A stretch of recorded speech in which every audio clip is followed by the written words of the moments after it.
Meus irmãos, minhas irmãs, a liturgia desse 30º domingo do tempo comum fala desse lindo e grande milagre de Jesus, que é a cura que Jesus faz em nós através de Bartimeu, curando a cegueira física, mas também curando a cegueira espiritual. Essa cura verdadeiramente nos permite enxergar a Jesus pela fé e segui-lo pelo caminho. O amor maior me tocou. Vovô na liturgia. Fez da minha vida um encanto. A liturgia do domingo, descomplicada para você. É evidente que Jesus tem poder pleno sobre todos os problemas que nos afligem. Ele pode curar a nossa cegueira física, como fez com aquele cego, né? Mas ele pode também curar nossa cegueira espiritual. E é disso que Jesus está falando também nessa liturgia de hoje.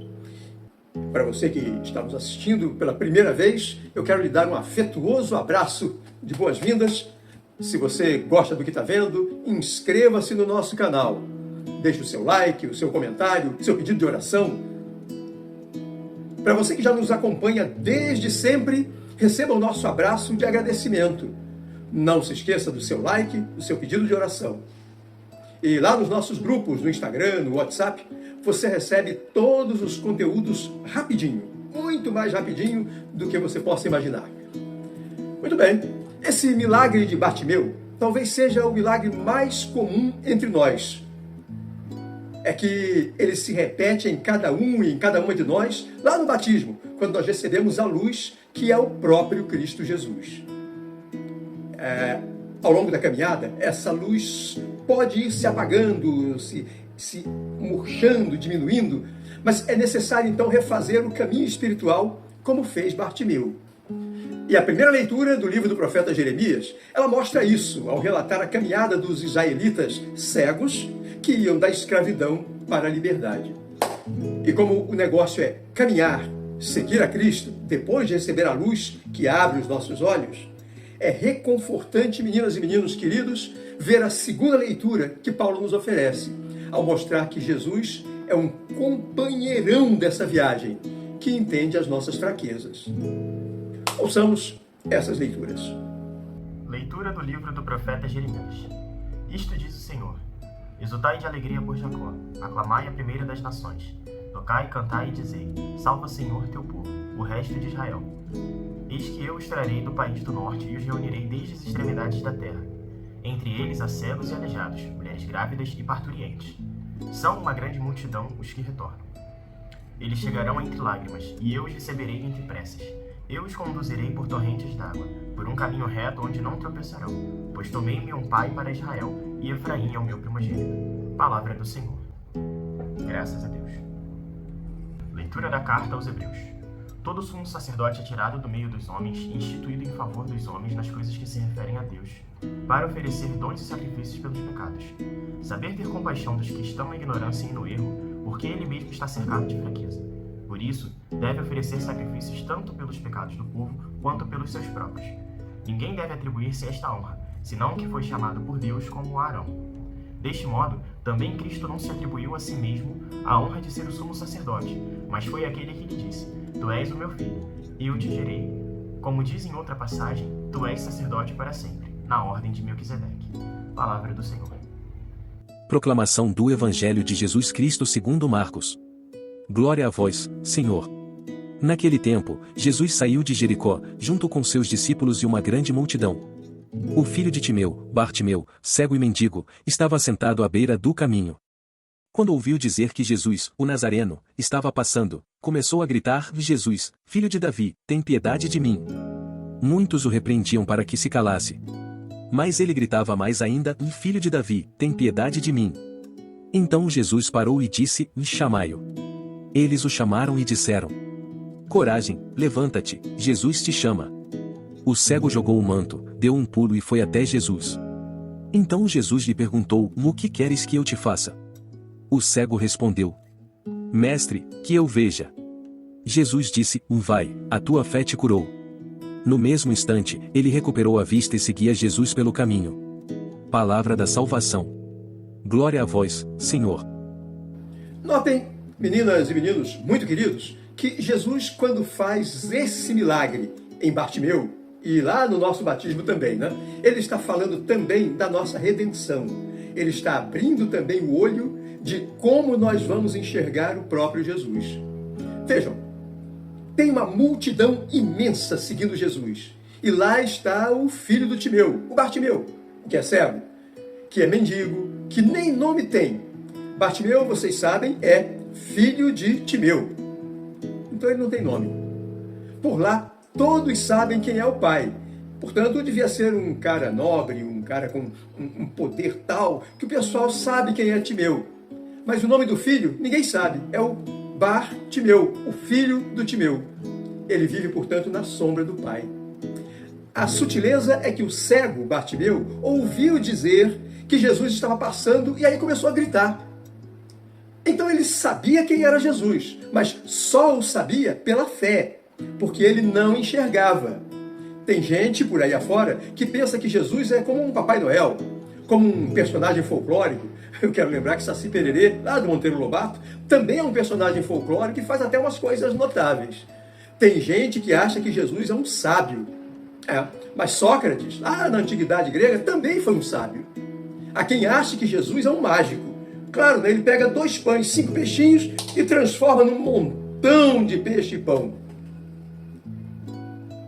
Mas saber quem é Jesus, pela fé, pouca gente sabe. Mas Bartimeu sabia. E tanto sabia, meninas e meninos, que não tinha dúvida. Aquele é o filho de Davi, que pode apontar o meu caminho para o céu, que pode perdoar, que pode até curar essa minha cegueira física. Aquele cego era ligado, hein? Era um cego ondo. Certamente já tinha ouvido falar que Jesus curou leprosos, curou aleijados, fez o vento parar, fez vários prodígios. E quando ele escutou aquele barulho do povo, ele sacou logo: Jesus vem por aí. Naturalmente ele deve ter perguntado a alguém que estava perto dele, e esse alguém disse: Jesus vem aí, Jesus está chegando. E aquele cego parece que estava escutando a liturgia deste domingo, porque ele escutou sobre o profeta Jeremias da nossa primeira leitura. Exultai de alegria por Jacó, aclamai a primeira das nações, tocai, cantai e dizei: salva, Senhor, o teu povo, o resto de Israel. Naturalmente, é assim que nós devemos perceber quando falam de Jesus para nós. Exultar de alegria.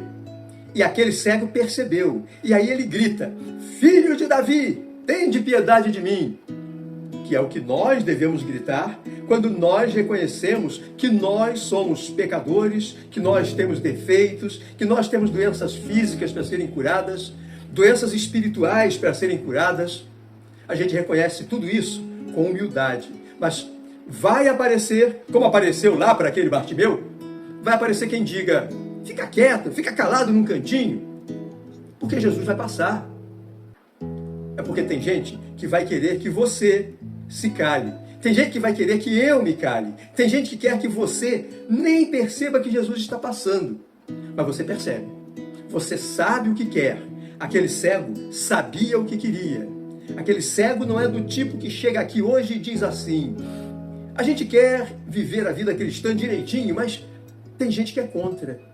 Lá em casa nem todo mundo concorda com essa história de ir para a igreja. Eu acabo então nem indo, né? Não vou. Tem gente que fala mal de mim e diz que um cara que é pecador, que já fez coisas erradas pelo mundo afora, não pode estar indo para a igreja. Aí eu não vou. Felizmente, meninas e meninos, Bartimeu não era desse tipo. Porque quando o povo começou a dizer a ele para ficar quieto, ficar calado, ele não desistiu. E continuou dizendo, ou melhor, gritando: filho de Davi, tende piedade de mim. E aí, o que aconteceu? Jesus escuta o clamor do cego e é Jesus quem ordena: chamai-o. De novo, é um recado para nós todos. A gente clama por Jesus, a gente ora, a gente está vivendo em oração e Jesus nos chama. A gente tem que ter coragem, porque Jesus nos chama e Jesus nos diz: levanta-te. Por mais dura que seja a vida que eu levo, o que você leva, por mais difíceis que sejam os momentos que nós estamos atravessando, é Jesus quem nos diz: coragem, levanta-te. Precisamos ter a coragem de ir até Ele, de ouvir Jesus nos chamar e ir até Ele, não deixar a oportunidade passar, não deixar a graça passar. Aquele cego percebia que a graça passava diante dele. Jesus está chegando. Ele não deixou passar essa chance. Ele gritou, ele esperneou, ele deve ter feito um monte de coisa, mas não deixou passar a graça. Nós precisamos vencer o nosso medo, a nossa falta de recursos, a nossa inibição. Precisamos dar um pulo e ir até Jesus. E se em algum momento Jesus nos perguntar: o que queres que eu te faça? Não tenhamos vergonha, meus irmãos, minhas irmãs, de responder, mesmo que seja o óbvio. Naquele caso era claro que o cego queria enxergar. Mas Jesus perguntou a si mesmo. E por que Jesus perguntou? Porque Jesus quer respeitar a nossa vontade, o nosso livre-arbítrio. A gente responde. E aí, acreditem, podemos ser até ambiciosos. Nesse caso, o cego podia ter dito: Senhor, eu quero uma bengalinha para me ajudar a caminhar. E ia ganhar talvez uma bengalinha mesmo. Não sei, né? Mas ele disse: que eu veja. E Jesus disse: vai, a tua fé te salvou. Observe, a tua fé te salvou. A cura é mais do que física, é do espírito, é a salvação. É muito maior do que a cura física. E observem, meus irmãos e minhas irmãs, como esse evangelho é lindo. Fica evidente que o cego queria a cura. Fica evidente que Jesus dá a ele a cura física e a cura espiritual. Afinal, a tua fé te salvou. Mas fica evidente que aquele cego quer seguir Jesus pelo caminho. E é o que ele passa a fazer. Nós todos somos esses missionários que recebemos a graça, que somos os detentores da cura que Jesus pode nos dar, que recebemos o milagre de Bartimeu lá no nosso batismo. E temos uma missão para cumprir. Seguir Jesus pelo caminho, porque é seguindo Jesus que nós vamos caminhar para a santidade. Se nós queremos o caminho de santidade, precisamos nos abrir para a graça e recebê-la. Receber a cura e, espírito curado, precisamos seguir a Jesus. É uma das maneiras de fazer com que mais pessoas sigam o mesmo Jesus e sejam aqueles que nós vamos encontrar lá na eternidade do paraíso. Meus irmãos, minhas irmãs, oremos para que nós sempre tenhamos a persistência de Bartimeu para buscar a Jesus, para reconhecermos-nos pecadores, para receber a graça que vem de Jesus. Oremos por aqueles e aquelas que ainda não se percebem pecadores. E oremos para que depois da graça, nós também sejamos persistentes no seguir o caminho de Cristo, no caminho de evangelizar, para que mais pessoas possam segui-lo. Fiquemos, meus irmãos, minhas irmãs, na paz de Jesus, com a espiritualidade de José e no sereno amor de Maria. Até o nosso próximo e feliz encontro. Amigos irmãos, amigas e irmãs, não se esqueçam de deixar o seu like e o seu comentário, a sua sugestão, o seu pedido de oração. Aliás, você já se inscreveu no nosso canal? Inscreva-se agora. Venha fazer parte dessa comunidade que prega a paz, o amor, a unidade como um caminho para nos levar à santidade. Observem que é um objetivo ambicioso, nem mais nem menos do que santidade. Continuemos, todos e todas, na paz de Jesus, com a espiritualidade de José e no sereno amor de Maria. Até o nosso próximo e feliz encontro.